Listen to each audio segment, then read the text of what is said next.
Welcome to the Not Null Podcast. I'm just an AI voice. But here are your real hosts, Kevin Doyle, Bobby Davis, Paul Bratzlavsky, and Sarah Kimmel. Hey everyone, and welcome to this week's episode of the Not Null Podcast, the tech podcast, where we discuss everything from AI breakthroughs to VR's new realities. I'm Kevin Doyle, and this week I am joined by Paul Bratzlavsky, Bobby Davis, and Sarah Kimmel. As always, make sure you stick around till the end to hear our AI-generated weekly themed outro song. And coming up in this episode, Apple jumps into the AI game with the announcement of Apple Intelligence, the Spacetop G1, a screen-free AR laptop, and is it smart to use facial or fingerprint recognition to secure our mobile devices? And we'll wrap up with our null, not null recommendations section. So yesterday was WWDC 2024 kickoff. WWDC is the worldwide developer conference where Apple basically presents a bunch of usually software updates to their developer audience, if you will. And historically, they've done a lot of this thing in terms of releases and that kind of stuff. This time, there was no hardware releases. There was a lot of software releases. They spent an hour talking about iOS and macOS and all this stuff coming up that you would normally spend the entire time talking about. And then they spent an hour talking about AI, something they are calling Apple Intelligence with the subheading AI for the rest of us. I mean, anybody want to comment on the name? Well, can I comment on the whole WWDC? I mean, I don't know how much of it you watched or watched, but parkour dude going into Mac OS intro. Yes. I was it's become their thing, hasn't it? These cheesy kind of bits have become their thing at these since they've gone pre-recorded. Right. I was like, what are we doing here? And then we're selling phones. Right. And so you can arrange icons on your iOS starting soon. Is that a feature? That's an iOS feature. Nothing to do with AI, but that's a feature. Okay. No, you couldn't do that before. Bobby, can I tell you how many times I cracked up in the middle of all the announcements going, they couldn't do that yet? Yeah, right. You can't move I got a picture of my dog. I want to frame my icons around it. And I'm like, what do you mean? You just drag them down. That's what you do. And he goes and he's showing me. I'm like, oh, that's new. Okay. Yeah, you couldn't do that before. Yep. No, and scheduling text to go later. Yep, couldn't do that before. I'm like, wait, you can't do that yet? We've had that for ages. Is this thing made of wood? What is this thing you have? all I know is billions of people buy them. That's all they care about. I mean, that's all they care about. So Apple Intelligence, they've co-opted trying to co-opt the AI tag, I'm guessing, right, with this? Yeah. Because they didn't refer to it. Exactly. So AI, Apple Intelligence instead of artificial intelligence. When they were on stage, they barely used the term artificial intelligence at all. I think they said it maybe 3 times, maybe. And that didn't come until at the third hour in. It was way, way, way deep in the weeds. They referred to it initially as intelligence. Then when they revealed the thing, they started referring to it as Apple Intelligence. So AI for the rest of us, interesting tagline. It's like AI for the rest of us, but we're using OpenAI under the hood. Yeah. Well, we're using the AI everyone else is using. Yeah, it's the AI that everybody else uses, but we're just going to say we're Apple and we're just going to pretend we're not, and we're just going to call it Apple Intelligence. So Apple Intelligence is the part that runs kind of this is the think of it as the core thing, right? It's not an singular product. It's a series of things that runs on a series of different devices. So all systems, Mac, iPad, iPhone, as long as you have newer hardware. So any M series iPad or M series Mac, it will run on. It will only run on an iPhone 15 Pro, not an iPhone 15. So anything iPhone 15 Pro and up. And this is to do with the fact that this AI runs on device. That's the thing here. So you need the processing power, just like Samsung did with the Galaxies. You need an S24 to run the AI stuff. Clearly, it's got to be intensive on whatever AI chip they have on these phones. So you need that newest hardware for this stuff to run on phone. If you don't have those devices, you're just not going to get any of this stuff. It also has, so in addition to on device, it has this thing they're calling cloud compute too, a private cloud compute. So in the, Apple being security like first as the way they are, like they keep pushing this thing. The on-device thing makes sense. Obviously, it's not your data's not going anywhere. It's doing it on device. But there is a cloud element to this where if it can't do it on device, it's a small model that runs on your device, right? So if you need extra processing power, it can go to a handoff to a cloud device, which they're showing is like some like private server farm that runs on Apple hardware that only it sends the data, it then deletes it from that once it's done. They never retain it. They never read it. They don't have access to it. They push this whole security thing, which was super interesting. What do you think about that? Any thoughts on the privacy aspect? Since I looked at the cards that we have, and I know that there's going to be that one where California, I guess they allowed somebody to use your thumbprint to open your phone. So I'm kind of like, almost doesn't matter what services you use on Apple. If someone's able to get into your Apple device, it's almost like irrelevant. But let's say all things considered, if no one else could access your phone, I think it's like a step in the right direction. But I think like anytime you interact with like a company, they do ultimately have the control. Like, for instance, if you wanted to have something secure that it's yours, you're running your own server on your own computer. But then that's not very convenient, is it? Definitely not. But it does send a lot of stuff over to OpenAI, so that's going to kind of. Yeah. So there's two things here. There's an OpenAI component and there's a non-OpenAI component. Right. The cloud compute stuff is not related to OpenAI at all. So what happens is it goes through, I think, through 3 phases. It goes through the first phase is, can I do it on device? If the answer is no, it sends to this private like relay cloud that is also Apple owned, nothing to do with OpenAI yet. And then it says via a pop-up like, hey, do you want to send this to OpenAI? Do you want to send this to ChatGPT? And you answer yes or no. And then you say whether you're sending it to OpenAI. Now, here's the thing. ChatGPT, they've also said they are not sending them any kind of data about your phone. It is not OS level. They don't have access to anything on the OS side. It is one message they're getting. They are not getting any personal data about you, including your IP address. They are masking the IP address they're sending to ChatGPT.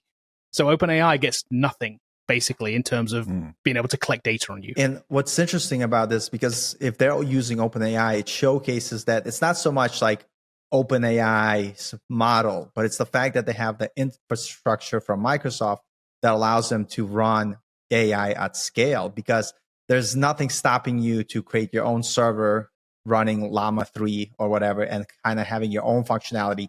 And somebody could make that as a service. But again, it's like you don't have the infrastructure to run that at scale. And I think that's why a lot of these companies kind of are beholden to, it's not so much the model helps, but there's many models now available. And it's literally you're paying for the physical infrastructure that's crunching all the requests that you're making.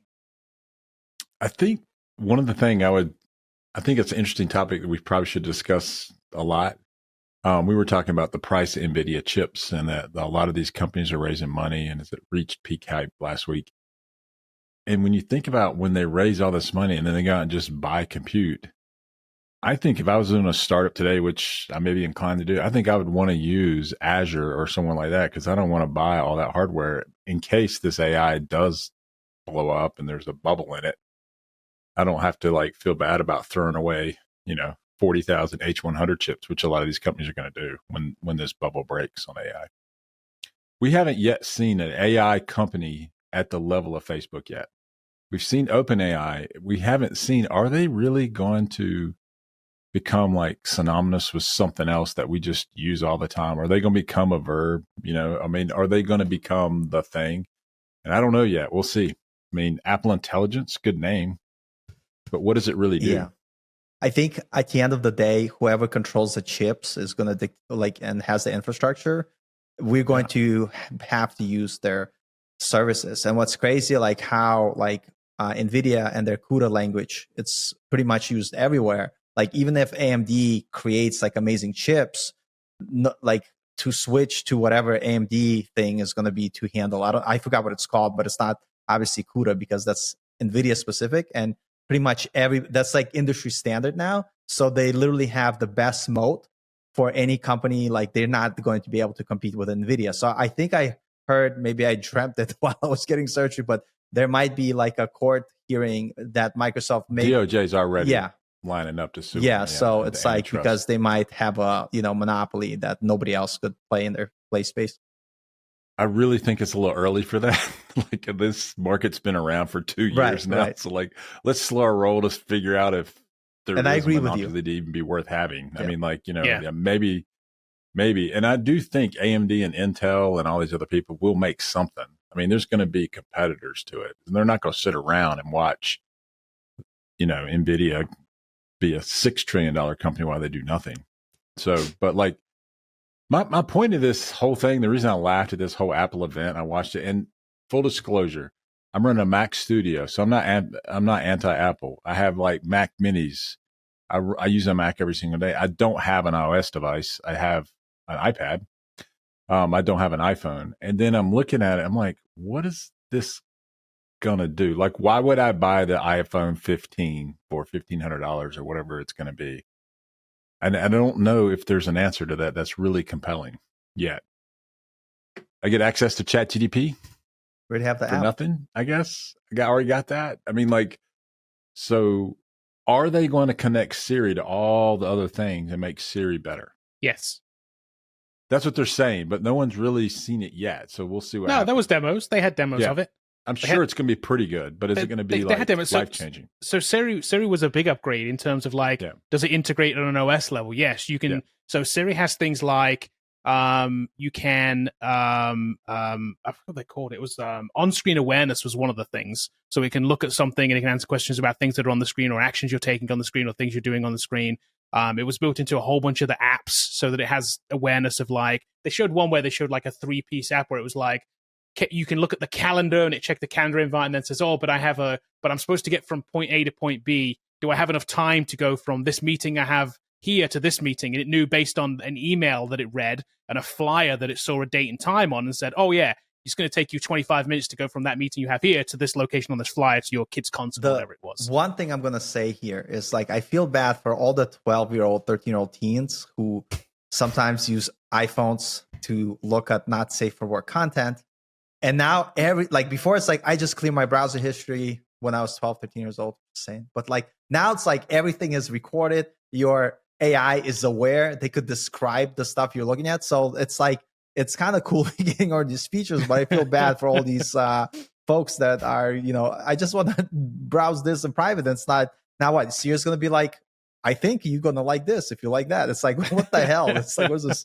I think it's kind of interesting. Like, how do we navigate this like convenience where all of our content is being watched? And this is on the same note as like the Windows 11, whatever rewind thing feature that came out. Yes, and it's like everybody just now wants to have history of everything. And the scary part with these AI models, now it understands context of your screenshot, not only like able to read the text, but look at the images, look at the faces, identify everything. And so, yes, now they're not using it for any like weird things, but who knows? Like, because at some point it could be like, you search like this medical condition. Maybe you're predetermined to like, who knows like what the thing could be. Like any search. Well, certainly it knows that stuff. Yes, certainly it does. Because the demos that they're showing, while maybe just like, they're friendly, right? They're asking Siri to show me all the pictures of Janet in a pink t-shirt on the beach, right? And it can show you that. It understands all of that context. If it understands that, it understands everything else exactly. too.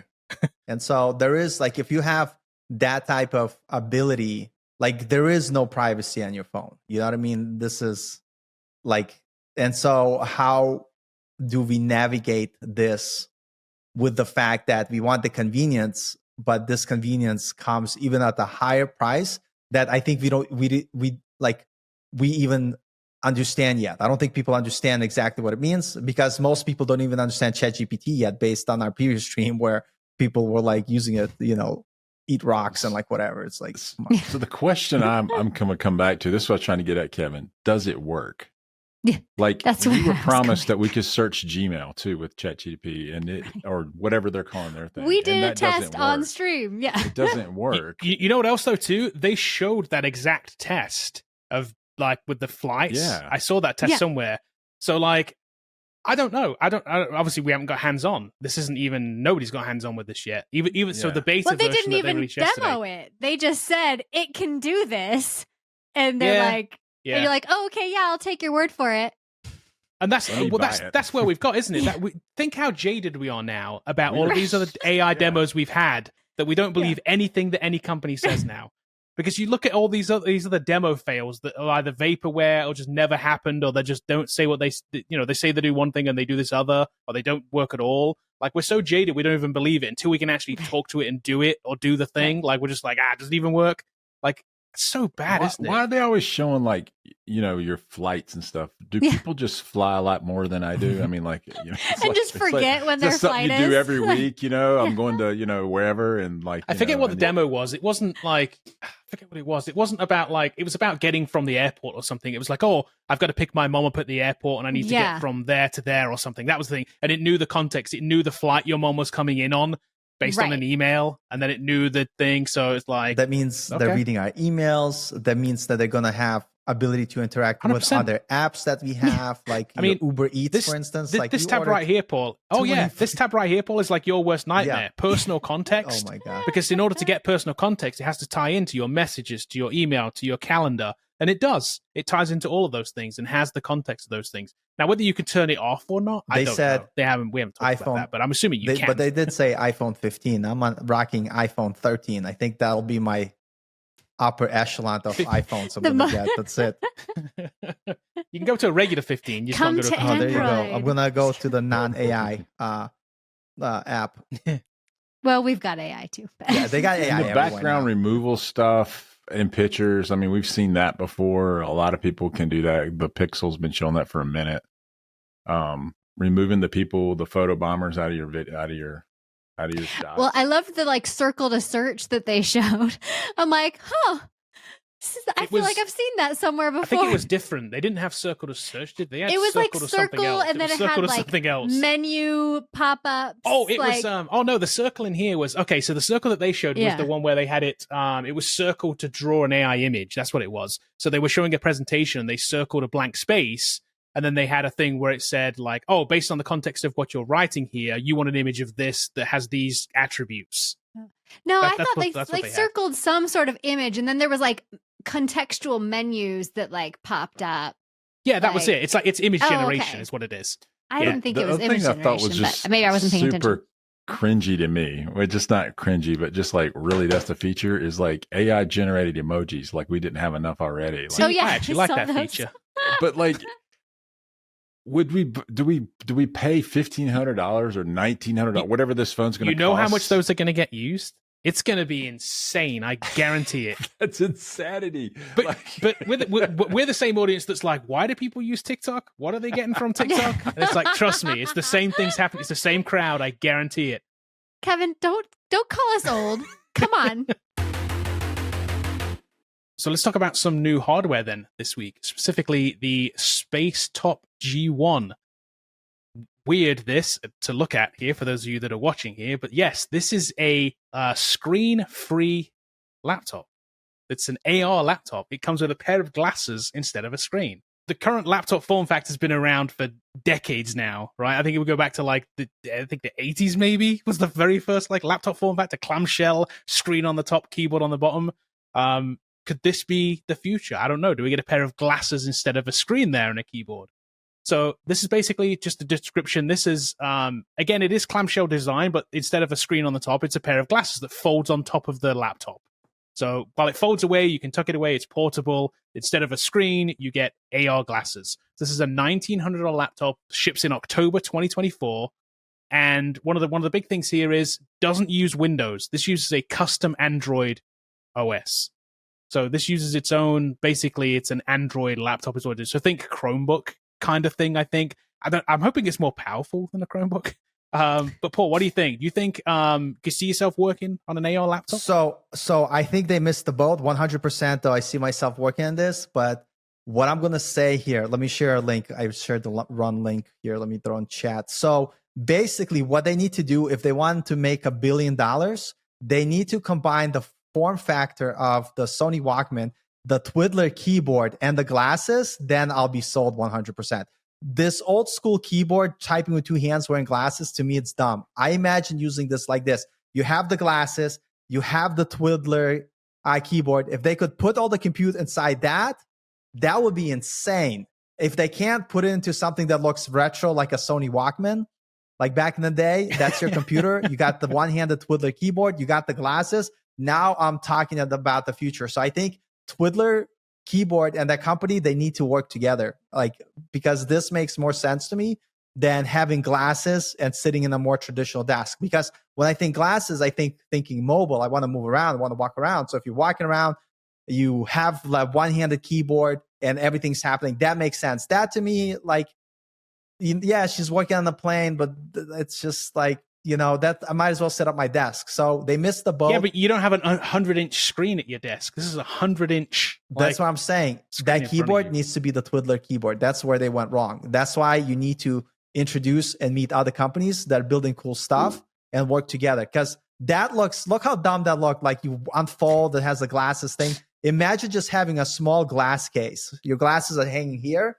You just put the glasses on, and in your pocket is your Twiddler keyboard. You put your hand in your pocket. People don't even have to see anything. You just twiddle away, and you look. I mean, but I think the issue there is the Twiddler keyboard is like, it's a new interface to interact with. We know the keyboard. You know what? Yeah. They make it. I'm gonna get it. I'm gonna experiment with it, and you know what? I might contact Twiddler and tell them you need to add a screen to your goddamn keyboard, and you're gonna to me, because like here's the thing. Because here's the thing that I see sometimes, like when a new thing or form factor comes up, because at the beginning nobody wanted to, like, even VR's been around forever, but the adaptation took forever because I don't wear a thing, I don't want to have like the weird controllers. But now people are like, oh, I don't mind it so much.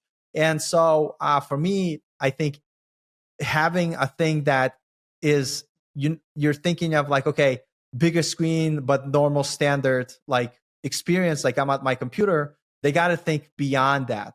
Like imagine like this, you can't just get up like with this. That's what I was gonna say. You get up and walk somewhere. You can't, no. But if you have the glasses and the Twiddler keyboard, they both have to connect for sure. Because here's the thing: this is as portable as a laptop is portable. The difference here is instead of getting that 13-inch screen, you get a 100-inch screen and you get privacy. That's what you're getting here. You're not getting something that's portable more than a laptop. You're not getting anything that has a unique interface to interface with. To me, this feels like if I'm okay using a laptop, I'm okay using this. Yeah. Like I can, the jump from this to laptop to this is like nothing.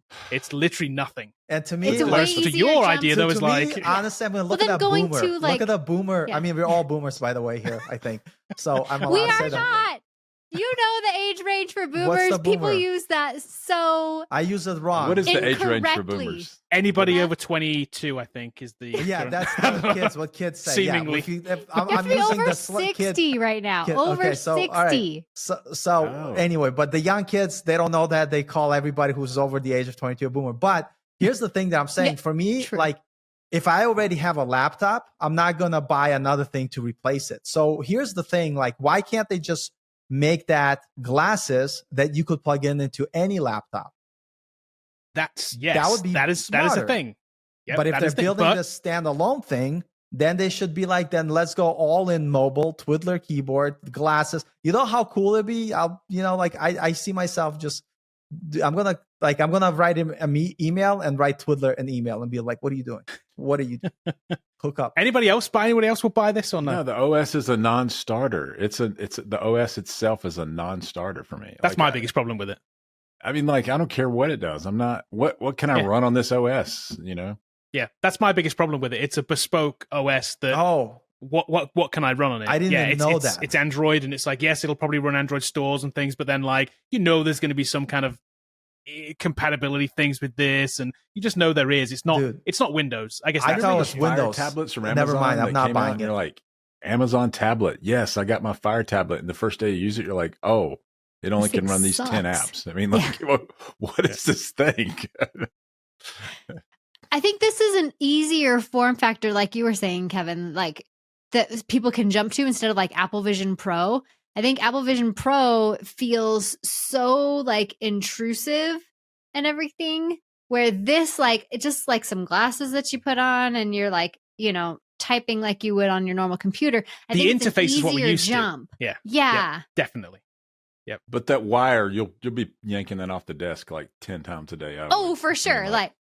Me being a backseat business, entrepreneur driver here, I think they should have made standalone glasses that work with like Apple, Linux, or Apple and like Windows. At least they would have broken into the market so much faster because they don't have to sell this OS. They just, that would make more sense. So I think that's... But they can't do Mac, obviously. Mac's not going to allow you to do that, or Apple's not going to allow you to do that. Make it like whatever. I'm sure it uses like Windows, USB-C, HDMI, or whatever. It's fine. You can do that, right? You can do it with the Vision Pro, right? So the Vision Pro does have the screen, which they actually, in Vision OS 2, they've made it even wider.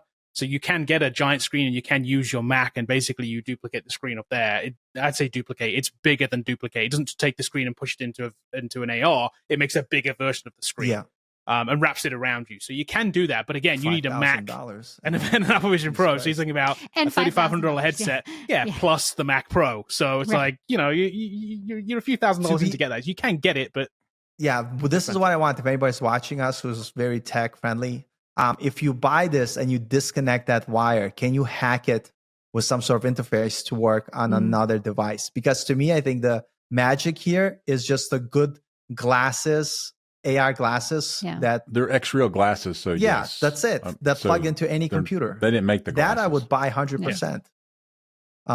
They're X-Real is the company that makes the glasses, so they're just using. You can't tell though from the thing here whether it's actually like hardwired in or not. You can't. I don't think it is. Look, you can't really tell. They don't show you whether it is or not in the imagery here. But I think right here in the middle, I think it just plugs in. I think I don't know if it's like a USB-C interface maybe, or I'm not quite sure. But yeah, let's walk down the use cases for your laptop in the coffee shop. Can you play any video game on it? I would say next to zero. Can you edit a video on it? Never. Yep. Can you play? I don't know. What else do you do with your computer? You can surf the internet on it. You can surf the internet. Probably open up a Google Doc. Yeah. Spreadsheets. Yes. And is the enterprise sales guy going to look at his laptop through his glasses, or is he going to look at it on his laptop? You know the market for this? I know the market for this. The market for this is somebody who wants to feel like they're in Minority Report, but has like TPS reports due at 2:00. TPS, right? That's because that's about the extent of what you can do on this, right? Seriously, like you may be able to do your spreadsheet on it, but you want to feel like you're in the Minority Report. This is who this is for. But you don't have hand gestures. You got to type. Well, the crazy part for me is how some people get like very myopic, and it's easy for us from the sideline to like poke fun of this. Like they have such a myopic view of things that they think this is the way that most people consume. Where for me, it's like just give glasses that you could plug in as a monitor into any computer. That would make more sense. You know what I mean? And to me, that way you're open to a bigger market, and they could use whatever software or OS they like. And I think that I would spend a lot of money. Which already exists, right? You could do that with the Quest 3. Yeah. You can do that with, I think, the big screen glasses big screen too, glasses. which are much smaller form factor than these but are. These are. They are pass-through cameras. They're not true glasses like these are, like AR cameras. Or AR glasses, which these have pass-through, right? Like, pass-through on the Quest and on the big screen glasses. But you can kind of do it. You can do it with the PC right now. You've done it before, right? Virtual desktop. You can put your desktop But with this, I would go outside and not feel embarrassed. And that's what I'm saying. If they have this with a Twiddler keyboard and little like Sony Walkman type of retro looking, that looks cool. Like you'd be like, you could get away with that. But people walking with their like Apple Vision Pro on a subway, like what are you doing? What are you doing? You're from the future. Yeah, you're from the future of the backwards past. Okay, final story of the day then. Let's talk about whether we think it is smart to use facial recognition or fingerprint recognition to secure devices. So, Sarah, I'm just going to ask you, why might it not be a good idea to do this? Because surely this has to be. Biometrics, we've been pushed and pushed and pushed, are the way to do this, right? But why might it not be a good way to do this? I'm so glad you came to me because I love court, as you guys know.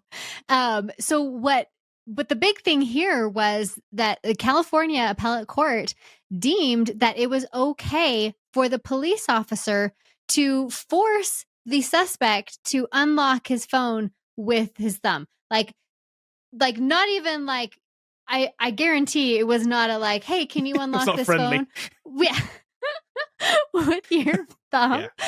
But there's other cases where literally the police officer will just hold it up to your face and it will unlock, right? They don't even need to touch you in order to unlock your phone. And that's obviously super problematic, especially if they don't have a warrant yet. They might have probable cause, but they don't have a warrant, and you do not have to give them your passcode to your phone.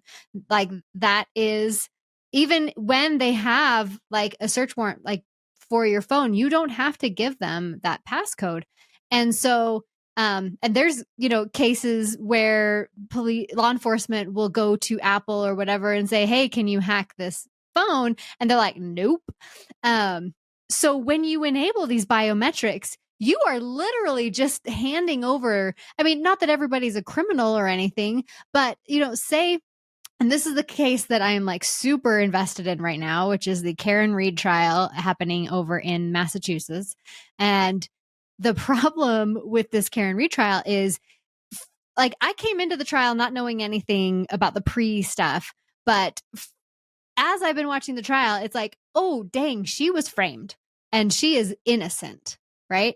So she's in the wrong place at the wrong time, does the wrong things, and now she's being accused of a crime, which could happen to literally all of us, right? 100%. And yeah. And so they finally like crack her phone because she did not give them her password. They have a search warrant, and there's literal, the head investigator is late at night looking through her phone because they've finally cracked the password, and texts the rest of like his like two bosses and other law enforcement officers like on the case, no nudes yet.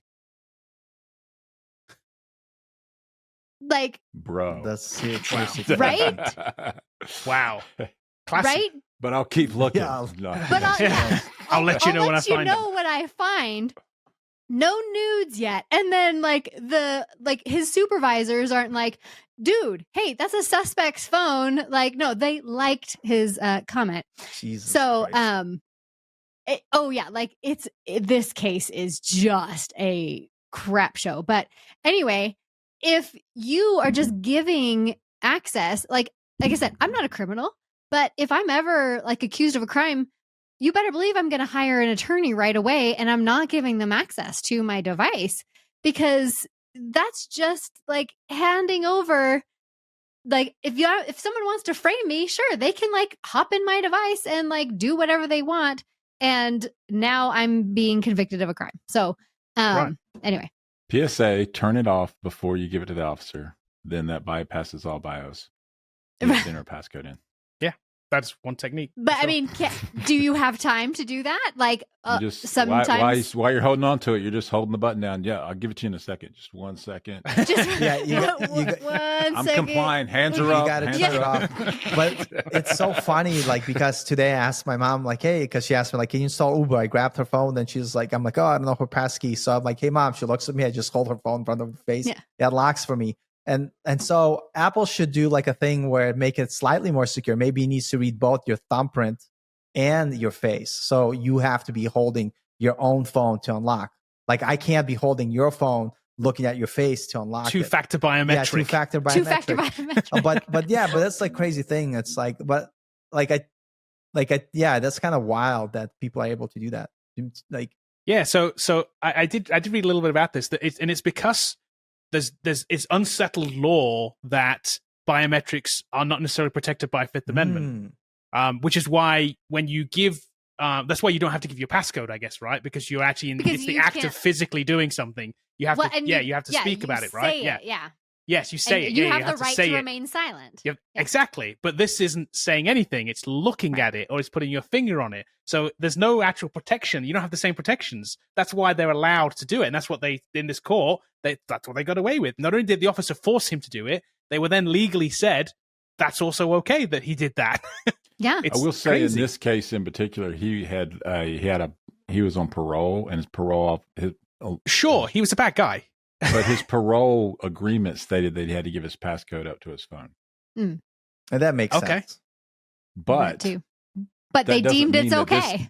This sets precedent. Like the court should have said, maybe that parole agreement was kind of wrong. It's like going, really, bro? I mean, like, I do have the right to remain silent. I shouldn't have to tell you anything. Like, you have the right to take the Fifth Amendment. You have all of those things. I don't have to incriminate myself. So, like, I'm not going to give you my phone. Definitely. So here's the thing: who here uses biometrics to unlock the phone? I don't. I do. So I do I do. because what happened, and this is the scary part, is Google pushed, like I didn't have to do it, but I just did it because it's more convenient. But Google has this new thing where they say, hey, you could enable all your Google login with your face and your biometric. And so now everything becoming like biometrics. And so to me, the convenience was like so much greater. But now thinking back at it, like, I don't want to do that anymore, because that means that anybody who flashes my phone on my face, when they pry my phone out of my dead body, they could get access to it. It's like there's no we've protection. seen the spy movies. So. Yeah, I mean that's the thing. I'm in it for the convenience factor. I mean, I understand there is an issue with this, but I'm still in it for the convenience factor. So that's the IT like graph. Like you guys know I'm in IT, right? So the IT graph is security versus convenience. Yeah. So the more convenient it is, the less secure it is, and the more secure it is, the less convenient it is. It's like a big ol' X. And most people are going to opt for convenience over security because they don't care. I had a fingerprint reader malfunction on one of my earlier phones, and it bricked my phone. And since then, I've never done it ever again. I'm like, I'm never doing that again. Like I had to go get a new phone and just start everything over and remember everything. And like, it was just bricked in there. Yep. So I don't know if this is, I don't know if this is an issue with Android phones, but it's certainly an issue with, at least it's been an issue with it. It's kind of still an issue with iOS phones. So passcodes aren't secure either. Passcodes are actually potentially an even bigger issue, because Apple actually added an extra security level around passcodes late last year, because what was happening was if somebody saw you type your passcode in and got access to your phone, right? But let's say that you only used your passcode to unlock your phone. Everything else was biometric, right? Your bank was biometric, you used Face. Your whatever else was all biometric, you used Face. What was happening was as soon as you had the passcode, it actually enabled you to get into settings where you could change biometrics. So people were unlocking the phone, deleting the face that was in there, adding their own face that was in there, and then guess what? All of a sudden, you go to Chase Bank app, you now have biometric access to Chase Bank app through that phone. Wow. It was such a security issue. They added an extra, it was so bad. They added an extra security feature that said, I forget what they called it. It was stolen device protection is what they called it. It basically said that you turn it was opt-in, which is also a problem. It should be opt-out, but it's opt-in. You turn it on your iOS device. It's in security settings somewhere. I suggest everybody go turn it on. It says if somebody is away from a particular location that it knows that you're normally at, let's say work or home, like places that you go to all the time, it puts a delay on the fact of changing the passcode. So you cannot change the passcode or biometrics for like, I think it's 2 hours or something when you're away from a location, which then enables the person to wipe the phone. If you own it, but you have to notice it's gone within a couple of hours. Right. If you don't notice it, it eventually unlocks and you can then add biometrics. But it gives you a couple of hours, because what was happening was people were seeing a phone in a bar. They were seeing somebody unlock it with a passcode. They were literally walking over, snagging it off them, and doing it right there, adding the biometrics, draining their accounts within minutes, literal minutes of them seeing them type the passcode in. So this makes it a little bit better, but still, passcodes aren't as secure in themselves anyway. It's like which one do you take? The lesser of which evil do you take? Okay, time of the show where we talk about our recommendations, our knows and our not knows. So, Paul, what do you have this week? So I've got injured, so I have only one hand to type. So I haven't gotten my hands on this device, but this is Twiddler 4, and I do want to test it out and see how good it is at being able to type quickly with one hand. It looks pretty awesome. What I like about it, because I'm a programmer, it's very customizable. It allows you to customize shortcuts, all the different things, and the layout. And it literally is able to type all the different keys and characters like that you would use in coding as well. And so I'm sure it's trying something different. It's only using one hand. So there's this learning curve, but they do have a program that teaches you how to use it. the way if you were in middle school, you were learning to type, which shows you what fingers to use. So I'm actually going to invest in it because it just like seems cool. Obviously, is it for everybody? No, but if you only have one arm, investing in something like this probably makes more sense than trying to jerry rig my current keyboard. Otherwise, I'd have to type sideways. So I'm kind of excited. Hopefully, it'll come out soon. And once I pick it up, I'll let you know my feedback. But it's kind of cool. I think it's interesting. I just imagine the learning curve with this is going to be steep. I don't know. But that's just a guess. I don't know. I mean, if streamers are using it, I mean, anyone can do it, right? I mean, how hard could it be? Seriously. I mean, if Sushi Dragon here is going to, like, you know, I mean, looks like something from a cyberpunk And I think he got movie. the right idea. Look, he's got the AI glasses, he got the twiddler, and so he got his computer. So yeah, I think he figured it out before that company who made that glasses connected to a big keyboard with Android running on it. So they should follow this guy. He might teach him a few things. Look at that. See, that's what I want. That's what I want. I want to be cyborg with one keyboard, one hand typing. That's like, there you go follow him on Twitch. I will. Okay, what you got, Bobby? So this weekend, for 4 days straight, we played Destiny 2, the new raid release. I had my 6 guys with me. The lone boomer on the squad. You know. You're not a boomer. That's what I realized. I got 2 more years. So like, you know, I'm like, hey, stop you know, it. like, stop People it. are using it wrong and it's driving me crazy. I will say this. At the time when we were doing it, this was the hardest raid Destiny ever released. People clowned the last one and clowned Destiny or Bungie and said your raid's too easy. So they made it really hard. They made it stupidly hard, but it was fun. It was a lot of fun. We did not finish it. We were like every other team. The first team completed in 18 hours, and most of the streamers were in the 35 to 40 hour range of beating it. And you had 48 hours to do it. It ended up with 648 teams finished it in 18 hours in the 48 hours. A lot of those were repeats. I don't know how they repeated it, but like, which means 4,000 players and, you know, well over 500,000 people were trying to do it on day one. It was so hard, but it was fun. We beat ours on Monday night. We finally got back and beat it Monday night, but the difficulty had been lowered by then. So,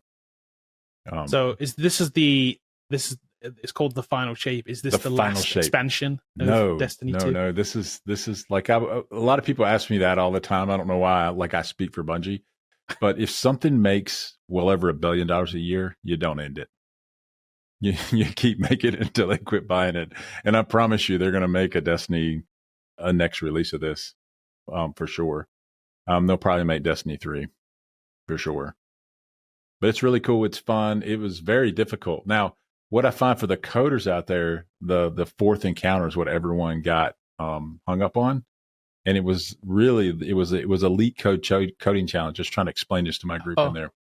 And that you had a finite set of symbols that you had to get a finite set into 3 different arrays. And I was trying to like, you got to push here, pop there, push there, pop there, push there, pop there.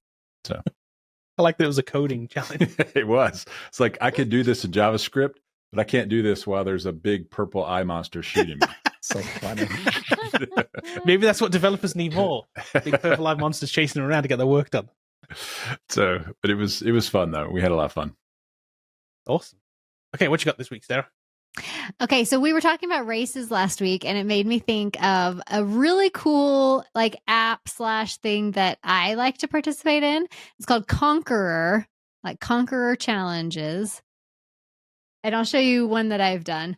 So like you sign up for the challenge and like you have this app and it takes you. So I did an Egypt one and like the medal's all cool. Like it's got this little like scarab thing that like comes out and whatever.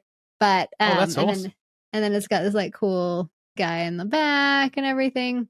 So as you're going through the challenge, like, and it can be hooked up to like your Garmin or, you know, your Fitbit or whatever. And you are basically going through and the app will tell you, like, give you little postcards when you reach like specific destinations and stuff. And you can read stuff about like where you're traveling through and everything. And it's just really fun. Like, cause I like the hardware. That's why I do races. Well, I mean, so you just sign up for this challenge and you walk or do whatever and go to the different places and then they give you a medal? Yeah. Yeah. I mean, you have to pay for it, but yeah. Yeah, I know, but like you Yeah. get a medal for doing that. Yeah. Yeah, so But like you see can't these buy Star it Wars unless you ones? do the challenge anyway, right? Correct. Yeah. How did the Star Wars one work? So what do you have to sit there and It's watch all based the on movies? distance, look. No, yeah, still distance. Like it's gonna be, stuff that's in the fake world, Oh, So like, yeah, click Okay. on one of them, and you can scroll down to see. Oh yeah, so that's like how the medal is. Cool. Yeah. that's dope. And so virtually travel across the Death Star. So like you can see the app here where you're, going through different areas in the Death Star and stuff. But And so that one you just walk a certain amount, I guess. yeah, they're all like again, you connect your Garmin or whatever you use. Yeah. And when you hit like those like levels, then when you reach the ultimate like goal of how far you've gone, then you get sent your map. Okay, mine for this week, I'm going with The Acolyte on Disney. New Star Wars show. Oh. It's good. It's got weird reviews because some people apparently are offended by it. Don't know why. Some but, people just haters. It's yeah. So it's got mixed reviews. Do not let the mixed reviews fool you. It is actually good. Is it Andor good? Andor's a 5. This is like a 4, but it's still good. We're only 2 5 episodes out of 5, you're saying, or 5 out of 10? 5 out of 5 for Andor. Oh, okay. Andor was great. Yeah, Andor's 5 out of 5. This is a 4. I don't think it's at least not as good yet. But this is a show that sets back like 100 years before Phantom Menace. So it's like set in the Old Republic era of Disney. So don't expect Skywalkers, don't expect characters it's all new characters. And it's cool because they've think about this. Like, it's kind of tough, right? When you have a fictional universe, how do you fictionalize 100 years before the fictional universe, right? And make it feel like it's 100 years before the fictional universe. And they've done a pretty good job of it. It's good. And even visually, it looks like it's shot on film, but it's not. It's got this grainy look to it. Like, it's a little bit older. Like, it's cool. I like what they've done with it so far. So were you put off by episode 1? I don't want to spoil it for everyone. No. By the fact that Yeah. There's someone they're in speaking it. in There's someone in it. Yeah. No, and I don't want to give it away. Okay, Here's the thing then. Spoilers coming, but not big. I mean, big enough spoilers. So if you want to skip the next 30 seconds or 40 seconds, whatever, please do. But so one of the main characters dies in the first episode. That's highlighted as one of the bigger characters, literally on the poster. One of the big characters in the on Matrix. Yeah. One of the big characters dies. I'm trying not to give it away too much. One of the big characters dies in the very first episode, but like she's billed as being big in the show, so I don't know. But I don't know. Like, does she come back? How does that work? Is it just is it non-linear? I don't know yet. Maybe. I mean, Yoda's because they do jump straight 900 to years action. old, so He's around. I was going to say he's got to be in there. He is, but they've said that they're not going to bring in characters from existing shows. So, I mean, the universe is big, right? So, he's totally he doesn't have alive. to be in there. He is alive, but the universe is big, so and there are Jedis in it.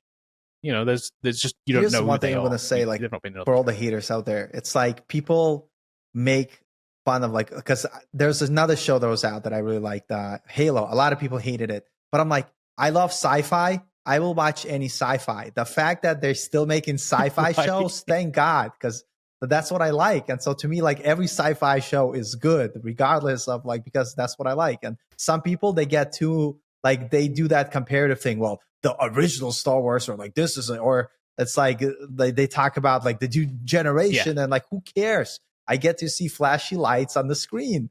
It's like, what the hell do you want from me? I don't care who does what. It's funny, but yeah. Yeah, Star Wars fans are like some of the worst, best fans ever, right? They are. They're just like, they hate what they hate, they like what they like, and like that's. And I will say this about the Star Wars fans: they hated George Lucas, and now they want him to buy it back. In fact, the reason he sold Star Wars to begin with was he said it. He came out and said it's the fan base is so toxic. I don't feel like I can make a movie anymore. And now they're begging. And now they were like, "Man, I wish you would come back." And we're like, "What do y'all want?" Your fault. You made this bed. I will say this Lee Jung-jae guy, who was the guy from, you recognize him here from Squid Game. If you watch Squid Game, he's the main actor of Squid Game. Great. He reportedly learned English for this role in 4 months. Oh my Amazing. god! And does an amazing job in it. because he got a Star Wars part, and he's like, "Yes, I want to do Star Wars. I'll do whatever I need to do." Like, and obviously the money came with it, I'm assuming. Yeah, so he learned to speak English in 4 months to do this role. It's very cool. Well, that's it for this week's episode of the Not Null Podcast. Thank you for hanging out with us until the end. We very much appreciate it. A couple of things you can do. Please let a friend know about the podcast, and please leave a review and a rating wherever you listen to or watch this podcast. You can also drop us an email. Where can they drop an email to, Sarah? The Not Null Podcast at AOL.com. And we'll catch everybody next week.